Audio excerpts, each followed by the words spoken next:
leer la Biblia. Mateo capítulo 17, vamos a leer los versos del 1 al 13. Mateo 17, del 1 al 13. 6 días después, Jesús tomó a Pedro, a Jacobo y a Juan su hermano, y los llevó aparte a un monte alto, y se transfiguró delante de ellos, y resplandeció su rostro como el sol, y sus vestidos se hicieron blancos como la luz. Y he aquí les aparecieron Moisés y Elías hablando con él. Entonces Pedro dijo a Jesús: Señor, bueno es para nosotros que estemos aquí. Si quieres, hagamos aquí 3 enramadas, una para ti, otra para Moisés y otra para Elías. Mientras él aún hablaba, una nube de luz los cubrió, y he aquí una voz desde la nube que decía: Este es mi Hijo amado, a quien tengo complacencia, en quien tengo complacencia, a él oíd. Al oír esto, los discípulos se postraron sobre sus rostros y tuvieron gran temor. Entonces Jesús se acercó y los tocó, y dijo: Levantaos y no temáis. Y alzando ellos los ojos, a nadie vieron sino a Jesús solo. Cuando descendieron del monte, Jesús les mandó diciendo: No digáis a nadie la visión, hasta que el Hijo del Hombre resucite de los muertos. Entonces sus discípulos le preguntaron diciendo: ¿Por qué pues dicen los escribas que es necesario que Elías venga primero? Respondiendo Jesús les dijo: A la verdad Elías viene primero y restaurará todas las cosas. Mas os digo que Elías ya vino y no le conocieron, sino que hicieron con él todo lo que quisieron. Así también el Hijo del Hombre padecerá de ellos. Entonces los discípulos comprendieron que les había hablado de Juan el Bautista. Padre, gracias por tu palabra. Gracias porque en ella tú hablas a nuestras vidas, y ahora que nos disponemos a estudiarla, pedimos, Señor, el poder de tu Espíritu para entenderla. Ilumínanos, Señor, para comprender las verdades que tienes para nosotros en esta noche. Oramos en el nombre de Jesús. Amén. Pueden sentarse, hermanos. El estudio de esta noche lo hemos titulado Anticipo de la Segunda Venida. Anticipo de la Segunda Venida. Según vimos en el estudio anterior, allí al final del capítulo 16, el Señor anticipó por medio de una promesa que sus discípulos verían su gloria antes de que murieran. Una gloria que revelaría la manera como el Señor va a regresar.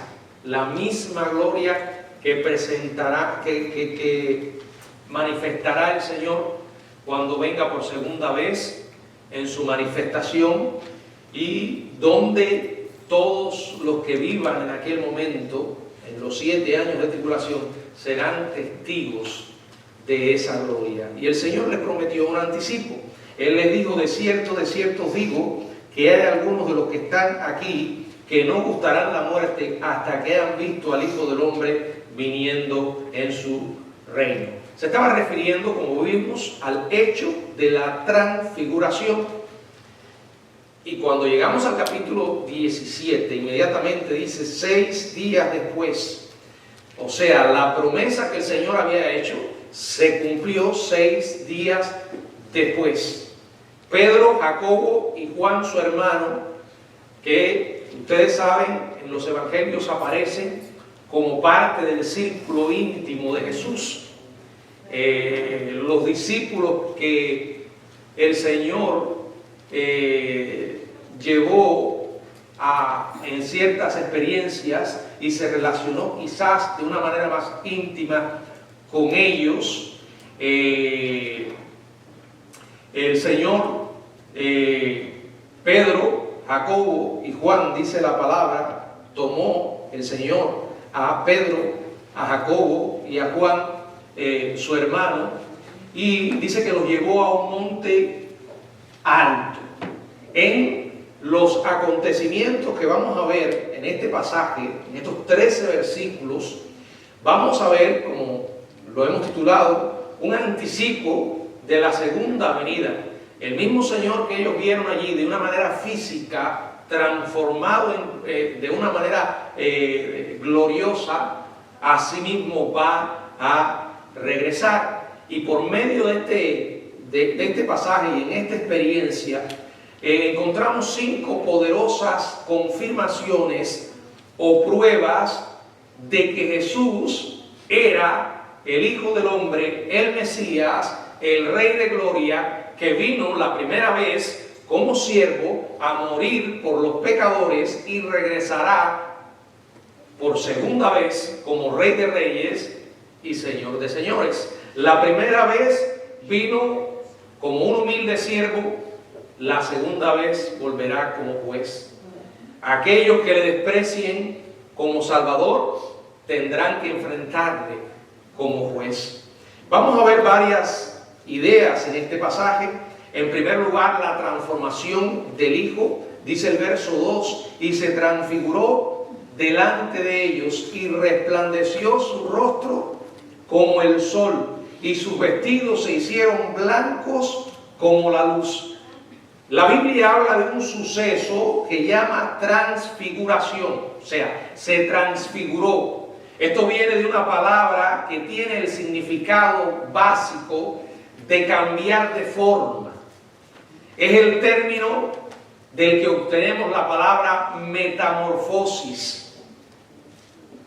Y ya que no se nos ofrece ninguna descripción, lo único que sabemos del cambio, de lo que nos dice aquí la Biblia, es que durante esta breve demostración de gloria divina, dice la palabra que resplandeció su rostro. Y nos dice que resplandeció ¿cómo? Dice como el sol. O sea, el rostro de Jesús, como el sol, se resplandeció y además sus vestidos se hicieron blancos como la luz.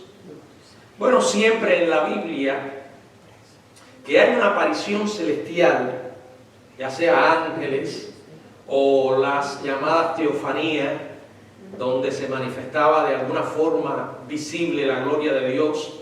Específicamente estoy recordando en el Antiguo Testamento la nube, ¿se acuerdan? Y la columna de fuego y muchas otras. También cuando aparecían los ángeles y aún en el Nuevo Testamento cuando el mismo Señor Jesucristo se le aparece a Pablo en el libro de los Hechos, en el capítulo 9, que dice que escuchó, hubo un resplandor, una luz, y fue tan potente que Pablo quedó allí ciego, sin poder ver. Bueno, aquí ocurrió algo similar.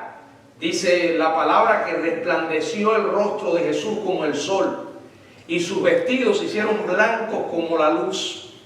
Y esto fue una gran confirmación de la deidad del Señor. De la deidad del Señor. Cuando la gloria divina irradió de su rostro, incluso sus vestidos se hicieron blancos como la luz.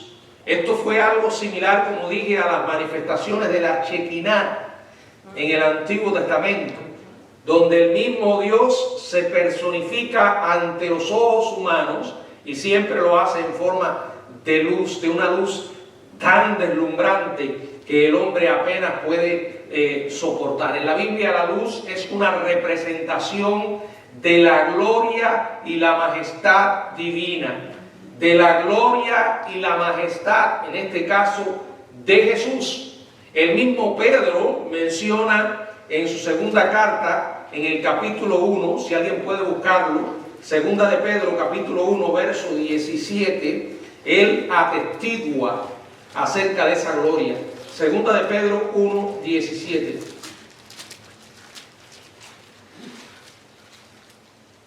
Pues cuando él recibió de Dios Padre honra y gloria, le fue enviada desde la magnífica gloria una voz que decía: este es mi Hijo amado, en el cual tengo complacencia. O sea, aquí estaba Pedro hablando de aquel momento tan extraordinario que él tuvo el privilegio de ver junto a los otros discípulos. Bueno, el mismo Juan también, en el Evangelio que lleva su nombre, dice en el capítulo 1, verso 14, Juan 1:14,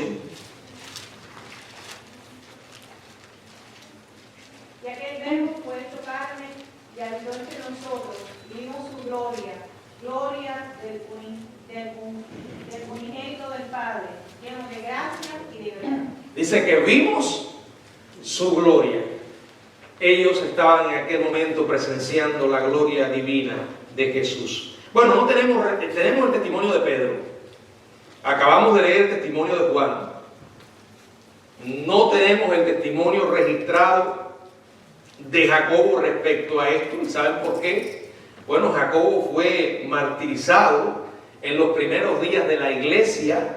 Fue el primer apóstol en entregar su vida por Jesucristo. En el libro de los Hechos, en el capítulo 12, Hechos 12:2, dice la palabra, y mató, hablando de Herodes, a espada a Jacobo, hermano de Juan. Bueno, lo mejor que pudieron ver con ojos humanos estos hombres fue resplandecer a Jesús en gloria.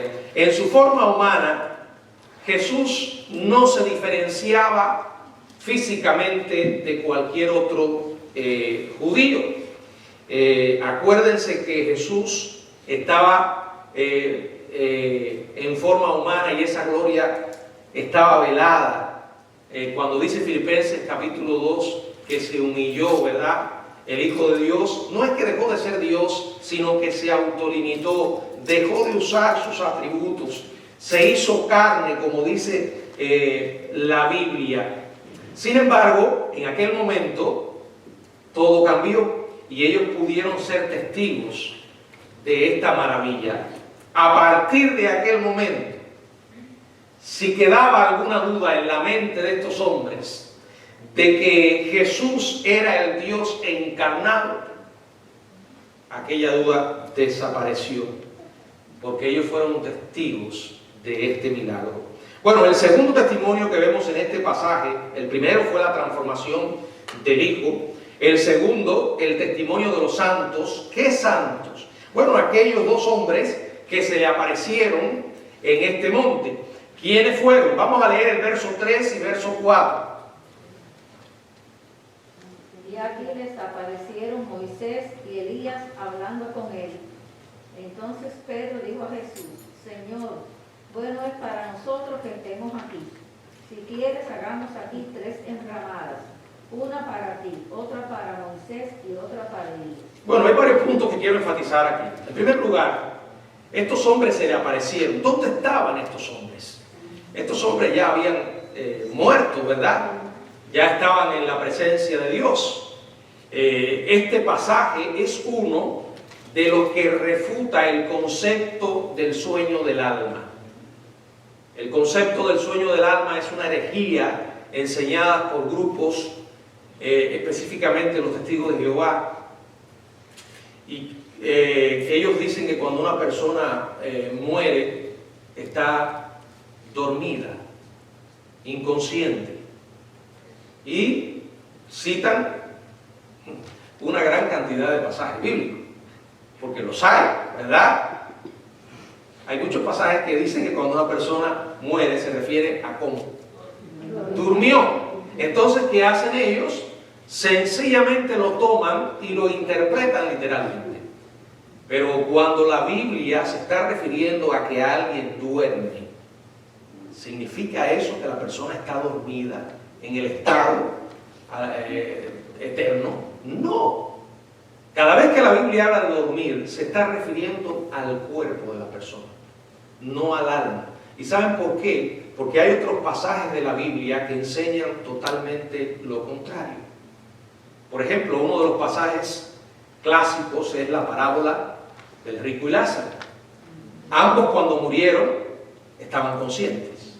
Segundo, ¿se acuerdan los mártires aquellos en Apocalipsis capítulo 6? Dentro de los sellos, uno de los sellos fueron los mártires, las almas que estaban debajo del altar y que oraban: Señor, ¿hasta cuándo? ¿Se acuerdan de esto en el libro de Apocalipsis? Eran las almas, pero esas almas podían hablar, estaban conscientes. O sea, el estado de una persona después que muere no es un estado de inconsciencia. Aquí tenemos a Moisés y a Elías. Ellos regresaron. La Biblia dice, el Señor dijo, porque Dios no es Dios de muertos, sino Dios de vivos. El apóstol Pablo dijo que mientras estaba en el cuerpo estaba ausente del Señor. El Señor Jesucristo le dijo a aquel ladrón arrepentido en la cruz, hoy estarás conmigo en el paraíso. La Biblia, cada vez que habla del estado en que se encuentra una persona que ha muerto, su alma, está hablando de un estado consciente. O sea, cuando una persona muere hoy, su cuerpo se descompone en la tumba, pero su alma va directamente a la presencia de Dios en un estado consciente. Ahora, otra pregunta que surge, las personas preguntan, bueno, ¿y hay cuerpo o son las almas solos? Bueno, en esto les voy a decir que algunos consideran que las almas están incorpóreas, no tienen cuerpo todavía, porque el cuerpo se va a levantar el día de la resurrección para nosotros en el rapto, pero para los que mueren sin Cristo, la segunda resurrección será después para comparecer ante el tribunal o el juicio ante el gran trono blanco. Todavía no tienen los cuerpos. Esa es una opinión. Otra opinión es que tienen cuerpos temporales, y yo me inclino a creer eso. No van a ser almas incorpóreas, aunque no tengan el cuerpo de la resurrección. Y este es un ejemplo. Ellos podían ser identificados. Alguien podría decir, bueno, pastor, tal vez tuvieron un cuerpo, ¿cómo se dice? Solamente recibieron el cuerpo para ese momento, pero eso es poner en el texto algo que no está. Ahí está, ellos podían ser identificados. La Biblia, cuando habla de estas almas, dice que podían hablar. En otros pasajes, donde habla de los redimidos en el cielo, dice que tenían palmas en las manos. Si pueden hablar, tienen boca. Y si tienen palmas en las manos, tienen manos. Por ejemplo, el otro pasaje es el regreso de Samuel de entre los muertos, cuando Saúl fue a consultar a la pitonisa. Sobre este pasaje hay varias opiniones. Algunos dicen que aquel no era no era Samuel, porque Dios no va a usar una pitonisa para hacer regresar a alguien de los muertos. Pero una gran cantidad de estudiosos de la Biblia también considera que eso fue una excepción y que Dios lo hizo regresar de los muertos para juicio de Saúl. Ahora, lo que sí se sabe es que si fue realmente Samuel, regresó con un cuerpo. Y podríamos seguir citando pasajes. Solamente quería explicar esto para que entiendan que no hay tal cosa como dormir. La Biblia, cuando dice que alguien durmió, se está refiriendo a el cuerpo. Es una figura para hablar de la muerte. Pero la evidencia de que las personas están en un estado consciente después de muerto es clara en las Escrituras. Se le aparecieron Moisés y Elías. Y es interesante también, no sabemos cómo ellos supieron que eran Moisés y Elías. La Biblia tampoco lo dice, pero lo pudieron identificar. Estaban envueltos en la gloria del Señor, como dice Lucas 9:31. Estos dos hombres, ustedes saben la importancia que tienen en las Escrituras. Moisés, el representante de la ley. Este hombre extraordinario que fue el líder más grande de la historia humana.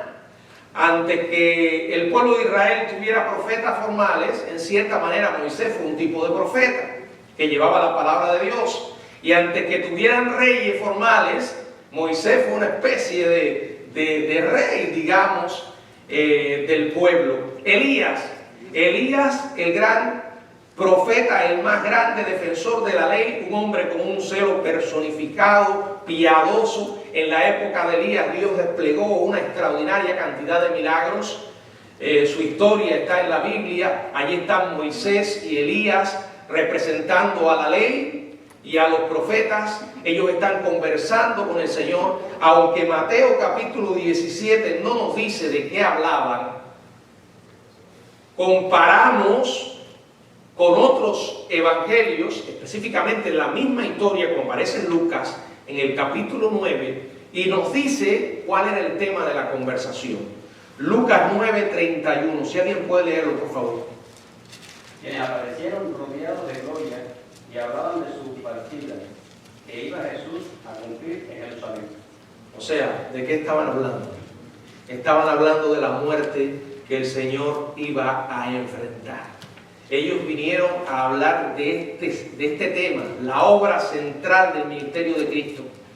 Estos dos hombres fueron los que el Señor, los que Dios Padre eligió para que vinieran a reunirse con su Hijo. Y cuando Moisés y Elías, por cierto, yo creo que estos dos hombres volverán a regresar. Estos dos mismos hombres van a regresar.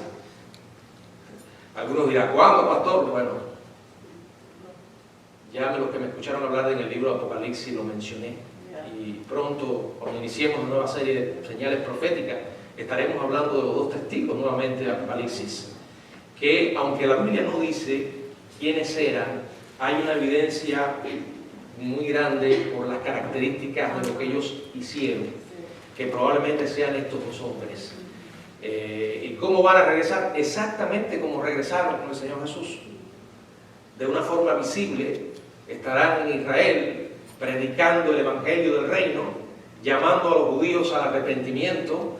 Durante una gran cantidad de tiempo van a ser intocables. No, el anticristo no los podrá dañar, pero ustedes saben por el libro de Apocalipsis que va a llegar un momento en que les va a dar muerte. Y después sus cadáveres se van a levantar nuevamente, van a resucitar y van a ser llevados al cielo. Van a regresar Moisés y Elías. Ahora, cuando Moisés y Elías se estaban alejando, como dice Lucas 9:33, entonces Pedro dice, verso 4, Señor, bueno es para nosotros que estemos aquí. Si quieres, hagamos aquí 3 enramadas. Una para ti, otra para Moisés y otra para Elías. Bueno, Pedro falló totalmente en comprender el significado de este suceso, ¿verdad? Y del tema que ellos hablaron. Al parecer ajeno a la afirmación de que Jesús debía ir a Jerusalén, ya él se los había dicho a ellos, tenía que morir. Pedro se sentía también, él quería quedarse allí, ¿verdad? 3 enramadas en las cuales Jesús y los dos testigos del Antiguo Testamento pudieran morar. Pedro no quería que Jesús partiera por medio de la muerte. Y como de costumbre, se enredó en sus propios planes, no estaba mirando la voluntad de Dios, no estaba mirando la razón por la que Jesús había venido. Y aunque él introduce estas palabras al Señor, lo hace de esta manera, si quieres. En el verso 4, me imagino que de alguna manera él sabía que el Señor no quería, ¿verdad? La idea de Pedro no solo era equivocada, sino ridícula. Fue insensato en pensar que después de todo el Señor no moriría y que volvería y que ahora había una oportunidad de cumplir su misión y que él no lo haría evitando la cruz. Sería un error. Y eso fue lo que pasó nuevamente por los pensamientos de Pedro. Ahora quiero que veamos un tercer elemento, una tercera confirmación de la deidad de Jesús, que está en el verso 5 y verso 6, que fue el terror de los discípulos causado por la intervención del Padre, verso 5 y verso 6. Mientras él aún hablaba, una nube de luz los cubrió, y aquí una voz desde la nube que decía, este es mi Hijo amado en quien tengo complacencia, a él oír. Al oír esto, los discípulos se postraron sobre sus rostros y tuvieron gran temor. Tremendo. Fíjense esto, dice que Pedro, mientras Pedro ¿qué? Aún hablaba, ocurre algo más extraordinario, en forma de una nube que los cubre. Imaginen la escena, los 3 discípulos, y de esa nube sale una voz, el testimonio mismo del Padre. Acuérdense que ellos habían visto la transfiguración del Hijo, habían visto a los dos santos del Antiguo Testamento, y ahora escuchan la voz del Padre que dice, este es mi Hijo amado en quien tengo complacencia, a Él oíd. Se refiere al Señor Jesucristo.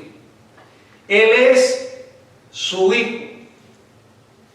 Cuando la Biblia habla de Jesucristo como el Hijo de Dios, ¿qué es lo que quiere decir? Dilo. Que es Dios. Que es Dios. La Biblia se refiere a nosotros también como hijos de Dios, ¿sí o no? Pero ¿cuál es la diferencia entre nosotros y Jesús? Nosotros somos adoptados. Dígalo, Carlos. Nosotros somos adoptados por la sangre de Cristo. Somos hijos adoptados, ¿verdad? Colocados en la familia de Dios a través del nuevo nacimiento, a través de creer en Jesucristo.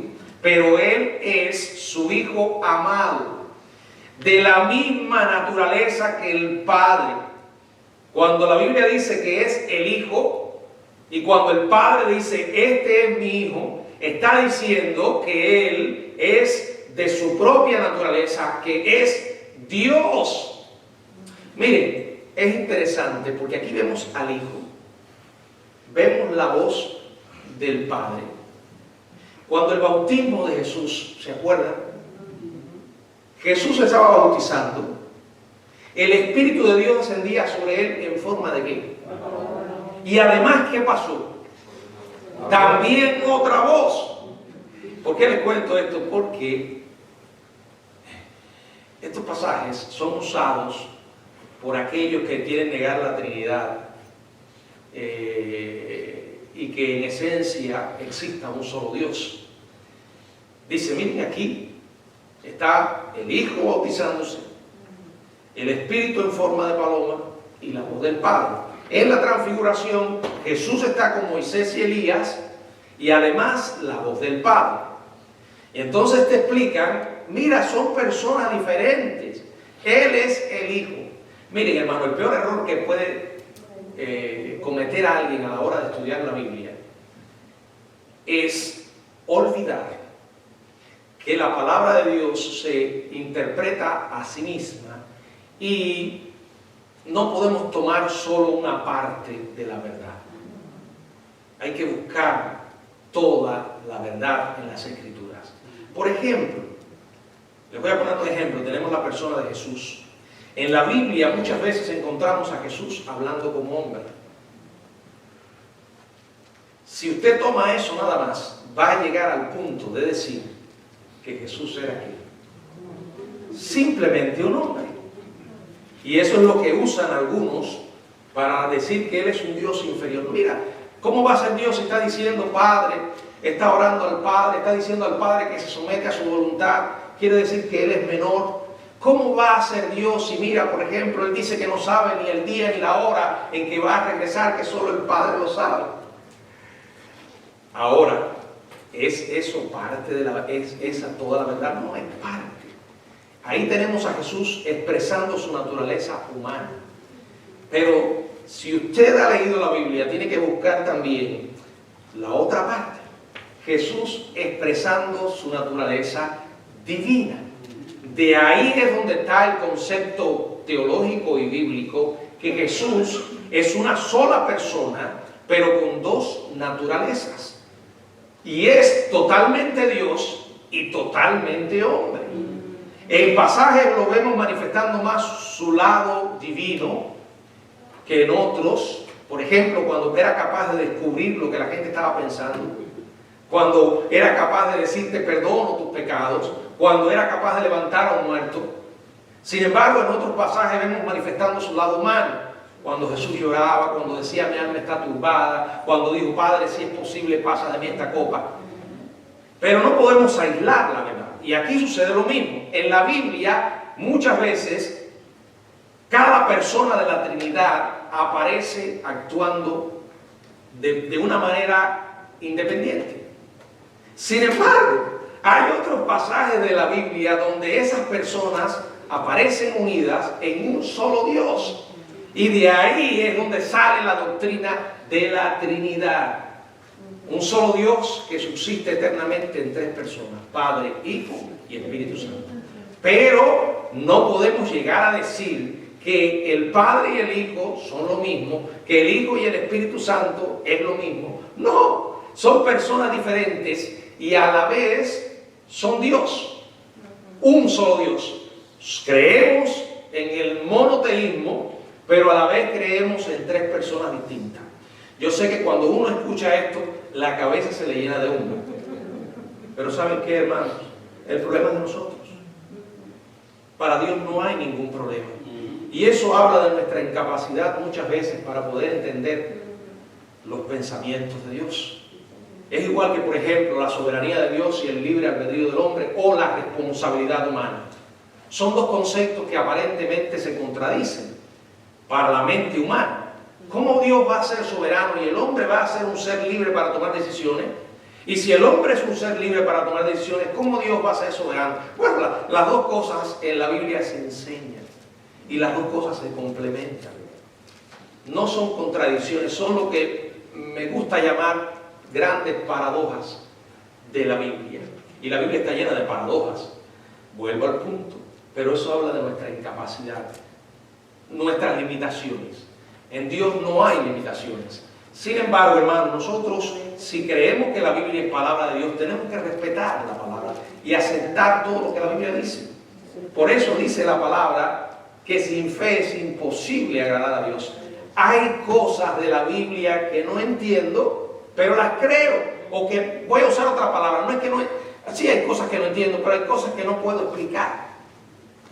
Los teólogos a lo largo de los años han intentado explicar la Trinidad y de hecho han usado distintos elementos. Por ejemplo, el clásico ejemplo del agua en estado gaseoso, sólido y líquido. Pero miren, es la misma agua, pero está en tres estados. Hermano, todas esas ilustraciones se quedan cortas para tratar de explicar estas verdades que están en la Biblia. Muchas veces Dios le dice al hombre, haz esto. Por ejemplo, Israel le decía, conquista la tierra, obedece.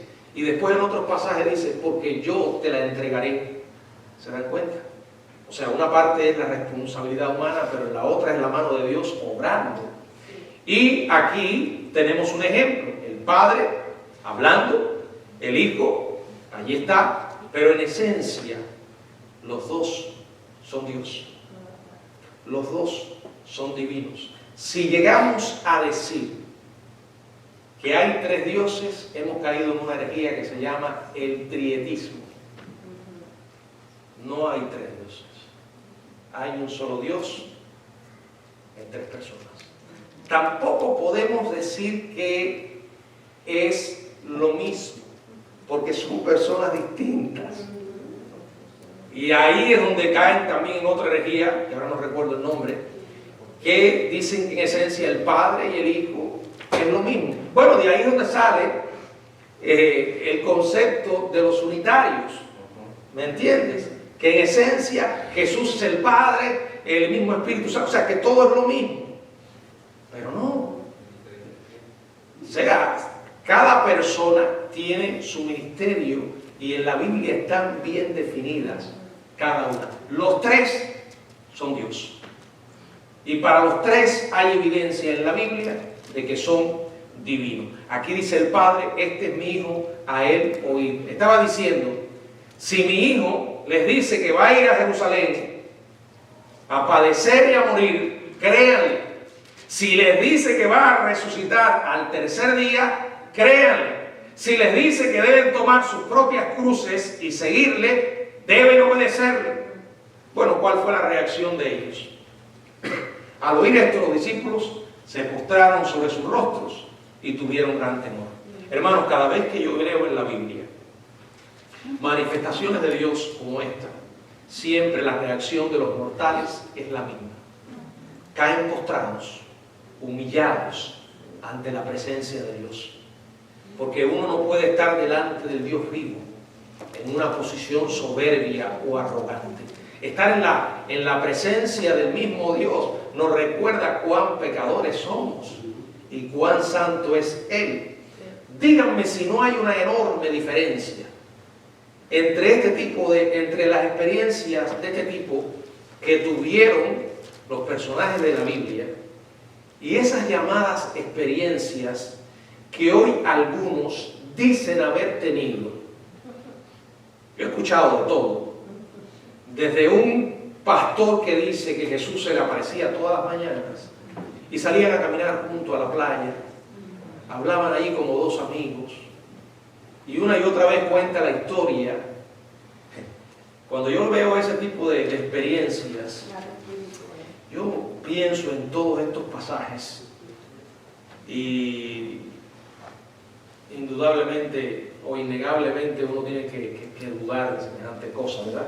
Porque el Dios que se les aparece a ellos es un Dios muy parecido a ellos, es el amigote, el compañero, ¿verdad? Hermanos, cuando ellos vieron este milagro, dice la Biblia que se postraron sobre sus rostros y tuvieron gran temor. De hecho, Dios nunca ha revelado al hombre toda su gloria. ¿Saben por qué? Porque si Dios hiciera eso, Nos creeríamos Dios. no. ¿Qué? El hombre moriría instantáneamente. Instantáneamente. ¿Ustedes se acuerdan cuando Moisés le pidió a Dios que le mostrara su gloria? Y el Señor le dijo: mira, Moisés, escóndete. Te voy a mostrar las espaldas. Y uno dirá: pastor, ¿Dios tiene espaldas? No. La idea es que Dios le iba a mostrar solo una parte. En la Biblia, cuando se refiere a Dios, muchas veces se usan elementos que no son familiares. Por ejemplo, la Biblia habla de la mano de Dios. Dios no tiene manos, porque Dios es espíritu. La Biblia habla del rostro de Dios. La Biblia habla de las espaldas de Dios. Pero Dios no tiene un cuerpo físico. Ahora, las veces que Dios se aparece en el Antiguo Testamento como un cuerpo físico, yo estoy convencido que ese es el Señor Jesucristo antes de venir. El Cristo, como se dice, preencarnado. El mismo que en el Antiguo Testamento se le llama el ángel de Jehová, que indudablemente es un ser divino. ¿Y saben por qué es divino? Porque hay innumerables pasajes donde aparece ese ángel de Jehová e inmediatamente se identifica con Jehová e inmediatamente se identifica con Dios mismo. Ese ángel de Jehová recibe adoración. Ese ángel de Jehová manifiesta el poder de Dios. Claro, decirle esto a un testigo de Jehová es como si usted le estuviera ofendiendo profundamente. Pero sí, hermano, intente buscar en el Antiguo Testamento todas las veces que aparece el ángel de Jehová y va a recordar lo que le estoy diciendo. Siempre se asocia con Jehová mismo. Y cuando pienso, por ejemplo, en el caso que se le apareció a Abraham antes de destruir Sodoma y Gomorra, ¿se acuerdan? Venía con una forma física, corporal, el Cristo preencarnado. Los ángeles tienen la capacidad de asumir una figura, aunque son seres también celestiales. Ahora Jesús está, seres espirituales, ahora Jesús está en el cielo, como Dios y como hombre. Si usted no lo sabía, se lo estoy diciendo. Algunas personas creen que Jesús vino, se hizo hombre y después que resucitó, tiró su naturaleza humana y volvió a su única naturaleza. No. Fíjense el amor de Dios cuán grande es. Dios se hizo hombre, la naturaleza humana, divina, se unió a la naturaleza divina en una persona y lo hizo para siempre. Hoy Jesús está en el cielo tal como resucitó, con un cuerpo glorificado, pero un cuerpo que fue capaz de manifestarse, o sea, se manifestó así a los discípulos y ellos fueron capaces de verle. Le dijo: miren, yo no soy un espíritu, yo tengo, mire aquí el costado, mis manos. Le dijo a Tomás. Ese mismo Jesús, de una manera física, va a regresar. Y así se hace. Inclusive intercediendo por nosotros ante el Padre. intercediendo por nosotros. Ahora vamos a ver la complejidad de la escena. Vamos a ver los versos 7 hasta el 9, si alguien puede leerlo. Entonces Jesús se acercó y los tocó y dijo: levantaos y no temáis. Y alzando ellos los ojos, a nadie vieron sino a Jesús solo. Y cuando descendieron del monte, Jesús les mandó diciendo: no digáis a nadie la visión hasta que el Hijo del Hombre resucite de los muertos. Bueno, él no quiso en ese momento que la gente supiera lo que había sucedido. Acuérdense que varias veces habían tratado de, de hacerle rey, y en otras ocasiones lo consideraban un blasfemo, pero él quería evitar eso, no quería satisfacer sus expectativas egoístas y mundanas de la gente hasta que llegara el momento en que él resucitara de los muertos. Ahora vamos a ver una vez más la parte final, la quinta y última confirmación de la deidad que se ve en la relación con Juan el Bautista, versos del 10 al 13. Entonces sus discípulos le preguntaron diciendo: ¿por qué pues dicen los escribas que es necesario que Elías venga primero? Respondió Jesús y le dijo: a la verdad, Elías viene primero y restaurará todas las cosas. Mas os digo que Elías ya vino y no le conocieron, sino que hicieron de él todo lo que hicieron. Así también el Hijo del Hombre vendrá, padecerá de ellos. Entonces los discípulos comprendieron que les había hablado de Juan el Bautista. Bueno, al haber visto a Elías en el monte, una pregunta natural para los discípulos fue: ¿por qué dicen los escribas que es necesario que Elías venga primero? Bueno, los escribas en particular se estaban basando no simplemente en la tradición rabínica, sino en la enseñanza bíblica. Malaquías profetizó en el libro de Malaquías, capítulo 4, versos 5 y 6, que Elías regresaría. Y como a ellos les gustaba llenar los espacios, por así decirlo, donde una predicción bíblica no estaba tan clara y detallada como les había gustado, ellos llegaron a enseñar que Elías vendría otra vez como un poderoso reformador que haría milagros, lo sacaría del orden del caos y santidad de la impiedad. Sostenían que cuando el Mesías llegara, el mundo, o al menos Israel, estaría moral y espiritualmente preparados para él, y que el Señor ejecutaría un rápido juicio y establecería su reino para Israel. Y al igual que toda enseñanza que se basa en la Biblia solo en parte, la de ellos era, por esta razón, más engañosa. Jesús le dice, respondiendo y aclarando que esto era una verdad parcial, dice: a la verdad, Elías viene primero y restaurará todas las cosas. Hay un Elías que está aún por venir, y cuando lo haga, restaurará todas las cosas, tal como Malaquías profetizó. Jesús sigue explicando, como ya leímos, leo de nuevo el verso 12: mas os digo que Elías ya vino y no le conocieron, sino que hicieron con él todo lo que quisieron. Así también el Hijo del Hombre padecerá de ellos. Entonces los discípulos comprendieron que les había hablado de Juan el Bautista. Ahora, la Biblia dice en Lucas capítulo 1, verso 17, que Juan vendría con el espíritu y el poder de Elías. ¿Qué está enseñando aquí?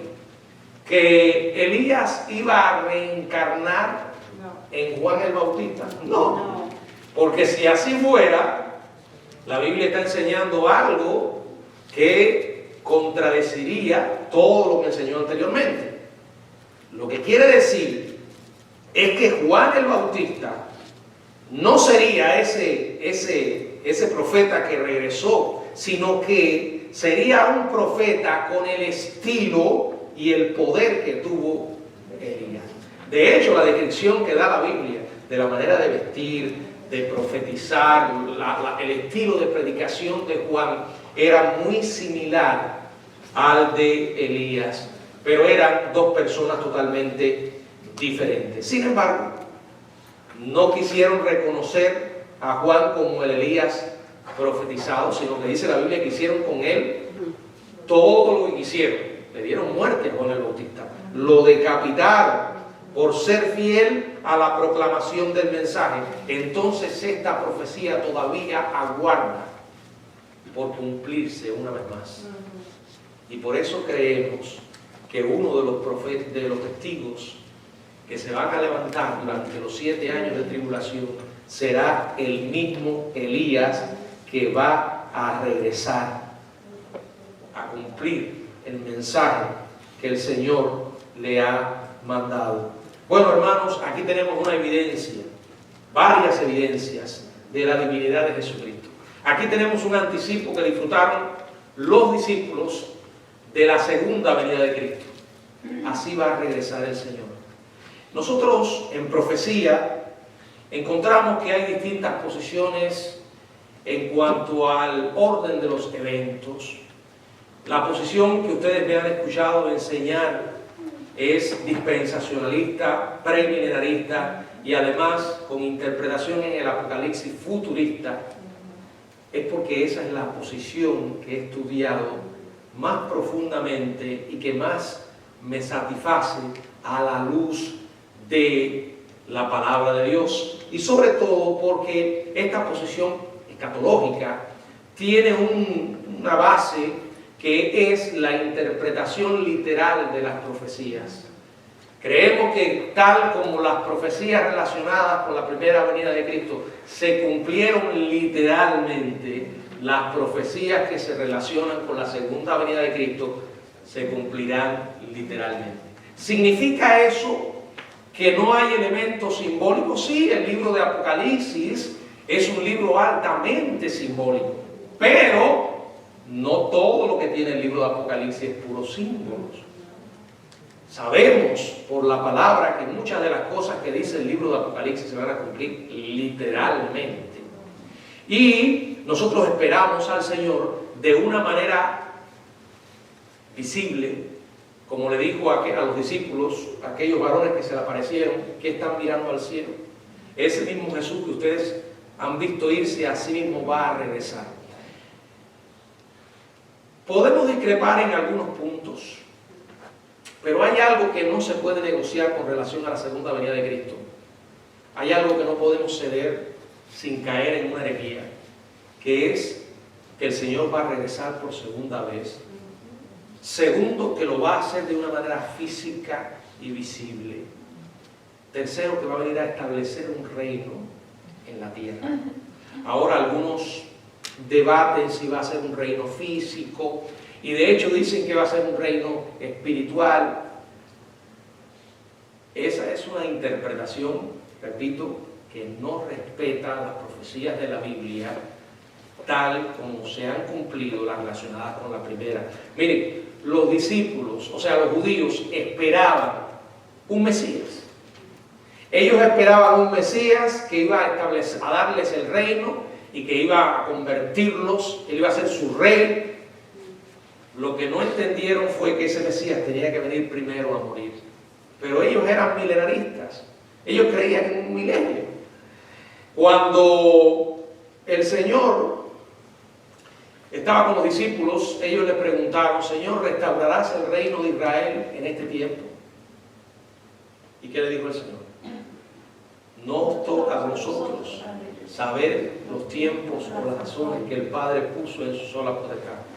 Si no hubiese la promesa de un reino, que ese reino, esa promesa se iba a cumplir literalmente, un reino físico sobre la tierra, esa hubiera sido una gran oportunidad para que Jesús le hubiera dicho: no, ustedes están equivocados, no hay tal reino, no, el reino ya existe. Yo estaré reinando en esta tierra a través de la iglesia, como algunos dicen. Ya estamos en el milenio Cristo está reinando en el cielo y está reinando en la iglesia. Y el diablo está atado. ¿Seguro? Eso no encaja precisamente con lo que estamos viendo. Más bien se parece a lo que Pedro dijo: Satanás anda como león rugiente buscando a quien devorar. El milenio, cuando se produzca, Satanás va a ser atado por 1000 años. Y va a Cristo a reinar 1000 años sobre esta tierra. Es cuando por primera vez el mundo conocerá la paz. Que el Señor nos bendiga.